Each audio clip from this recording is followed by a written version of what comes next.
সুপ্রিয় দর্শক, আসসালামু আলাইকুম। বাঘিল কৃষ্ণকুমার উচ্চ বিদ্যালয়ে বহিরাগত কিছু দুষ্কৃতিকারী প্রবেশ করিয়া দশম শ্রেণীর পাক নির্বাচনী পরীক্ষা বানচাল ও স্কুলের ছোট ছোট শিক্ষার্থীদের জিম্মি করে বিশৃঙ্খলা ও উত্তপ্ত পরিবেশ সৃষ্টি করার প্রতিবাদে টাঙ্গাইল প্রেস ক্লাবে এক সংবাদ সম্মেলন করেন উক্ত স্কুলের প্রধান শিক্ষক মোহাম্মদ লোকমান হোসেন ও উক্ত স্কুল কমিটির সভাপতি মোহাম্মদ আখতারুজ্জামান চঞ্চল সহ উক্ত স্কুলের সকল শিক্ষক শিক্ষিকাবৃন্দ।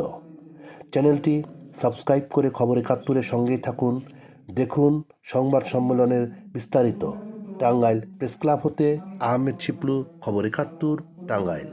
স্কুলটাকে দীর্ঘদিন যাবত সভাপতি থাকার জন্য ওই স্কুলটাকে ধারণ করে আসছে।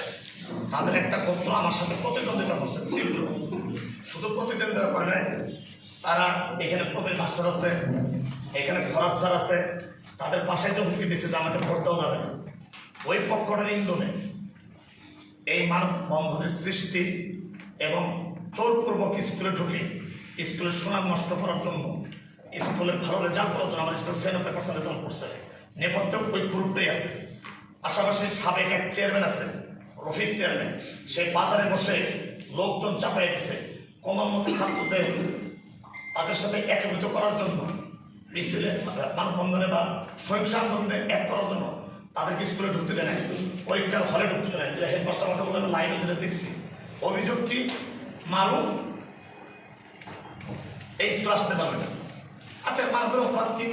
মারুফ পাশের বাসায় একটা সিসি ক্যামেরা লাগিয়েছে, এখানে পাশের বাসায় কেউ বাদে না, পাশের বাসায় কেউ মানববন্ধনে সংগঠিত হয় না। মারুফের ব্যাপারে আমাদেরকে কোনো অভিযোগ দেওয়া হয় না।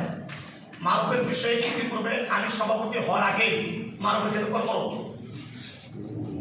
তাহলে মারুফের ব্যাপারে যেহেতু আমাদের কাছে অভিযোগ আসে নাই, তারা অভিযোগ দিতে পারত। তারপরে যদি আমরা কোনো কিছু না করতাম, মারুফের বিদ্যালয়ে ঢুকেতাম, তাহলে আমাদের বিরুদ্ধে একটা আন্দোলন, আমাদের বিরুদ্ধে একটা ব্যবস্থা নেওয়া যেত। কিন্তু তারা পরিকল্পিতভাবে আগামী সামনে মেদিনীপুর কমিটির নির্বাচন, ওই নির্বাচনে যারা প্রার্থী, ওই নির্বাচনে যারা ইন্টারেস্টেড, তারাই পরিকল্পিতভাবে এই কাণ্ডটা ঘটেছে। মারুফকে ৩০ তারিখ দিনগত রাত্রিতে ইমন তার দলবল দিয়ে বাড়িতে মারছে, মাইরে নিয়ে তারা অপরাধ যে তুই আমার বাড়ির পৃষ্ঠতলা গাইল ভাঙছস। মারুফ বলছে আমি ওখানে যাইনি, যেটা ইমনের মায়ের ভাষ্য, যেটা এই মোবাইলে রেকর্ড করা আছে। যাই হোক, সেটা তো ইমন ওইখানে আটকে রাখা হচ্ছে যে আমার বাসায় একটা মুসা রাত 10:30 বাজে, তার পরিবার আসে তাকে নিয়ে গেছে। ওই বাসার একটা ঘটনা, যেটা মীমাংসিত একটা ঘটনা, যার কোনো প্রমাণ নাই, ভিত্তি নাই, সেটাকে কেন্দ্র করে তারা একটা লিফলেট করছে।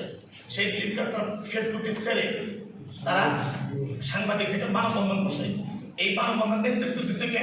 শামিমাল মামুন। শামিমাল মামুনকে এই স্কুলের খণ্ডকালীন চাকরি করত, তার সাথে সরবরাহপন্থীর লোকজনের খুব জড়ালো এবং হেডমাস্টারকে ফোন দিয়ে তার চাকরির জন্য রিকোয়েস্ট করছে।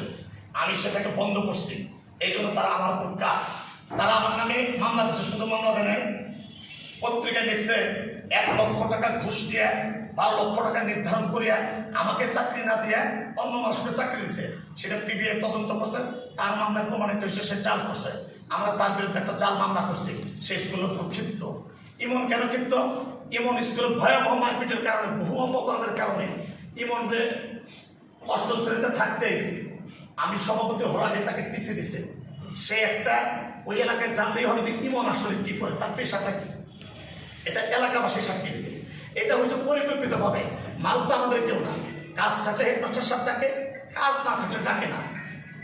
এই ঘটনাকে কেন্দ্র করে একটা স্কুলের সরকারি পরীক্ষা বন্ধ করে সভাপতির পদত্ব চাই। সভাপতি ওখানে কি অন্যায় করছে? এটা ওই যারা আমার সুনামকে, স্কুলের সুনামকে পূর্ণ করার জন্য সামনে যাতে আমি নির্বাচন করতে না পারি, জনগণের মধ্যে একটা জনরোষ সৃষ্টি করে দেওয়া, আমার বিপদ সৃষ্টি করে দেওয়া, যার কারণেই পিছন থেকে তারা কলকাতায় রাস্তা বাজারে বসে।